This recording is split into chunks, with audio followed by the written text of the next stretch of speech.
যুক্তরাষ্ট্রে আমি দেখেছি বিশাল বিশাল জাহাজ। আপনারা টাইটানিক জাহাজের নাম শুনেছেন? টাইটানিকেরও 8 গুণ 10 গুণ বড়। সুবহানাল্লাহ কইবেন না? টাইটানিক জাহাজের 8 গুণ 10 গুণ বড় একটা জাহাজ আছে, আইকন অফ দ্য সি। আমি দেখে এসেছি। রয়্যাল ক্যারিবিয়ান দেখে এসেছি। সাগরের সামনে জেটিতে যখন দাঁড়ালাম, জাহাজটা যখন যায়, আমার মনে হচ্ছে একটা শহর, গোটা শহর, the entire city is floating on the water.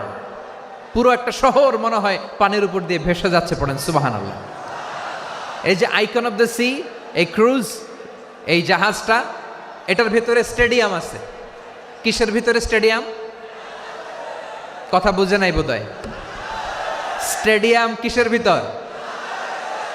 Swimming pool আছে, শপিং মল আছে, রেস্টুরেন্ট আছে, ক্লাব আছে, 3000 4000 রুম বিশিষ্ট, কক্ষ বিশিষ্ট হোটেল আছে।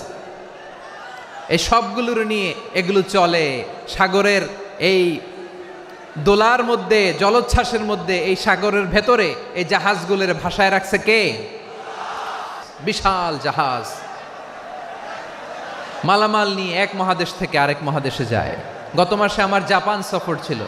এই যে বাংলাদেশে যে গাড়িগুলো চালান, বেশিরভাগ গাড়ি আসে কিন্তু জাপান থেকে।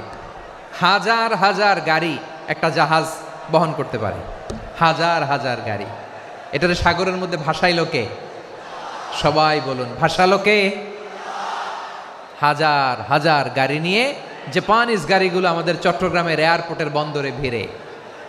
সূরাত আর-রহমানে আল্লাহ তাআলা বললেন, ওয়ালাহুল জাওয়ারিল মুনশাআতু ফিল বাহরি কাল আ'লাম ফাবিআইয়ি আলা, সবাই পড়েন, ফাবিআইয়ি আলাই রাব্বিকুমা তুকাযযিবান।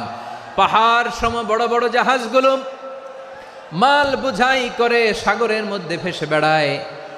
এগুলো দিয়ে মালামাল বহন করা যায়, মানুষরা এক দেশ থেকে আরেক দেশে যায়। এই জাহাজগুলোরে সাগরের ভেতরে ভাসায় রাখলো কে? এই আয়াতের ভেতরে আল্লাহ তাআলা সূরাত বনী ইসরাঈলের এই চমৎকার আয়াতের ভেতরে আল্লাহ তাআলা বেসিকলি মানব জাতির প্রতি তার 4টি স্পেশাল অনুগ্রহের কথা বলেছেন। কয়টি? 1 নাম্বার, ওয়ালাকাদ কাররামনা বনী আদম।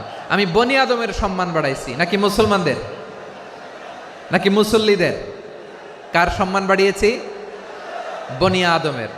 তাহলে human dignity, the first part of the verse talks about the human dignity. 2 number অংশ আল্লাহ তাআলা বললেন, ওয়া হামালনাহুম ফিল বাররি ওয়াল বাহর, স্থলে এবং সমুদ্রে আমি তাদের জন্য চলাচলের বাহন দিয়েছি। সুবহান।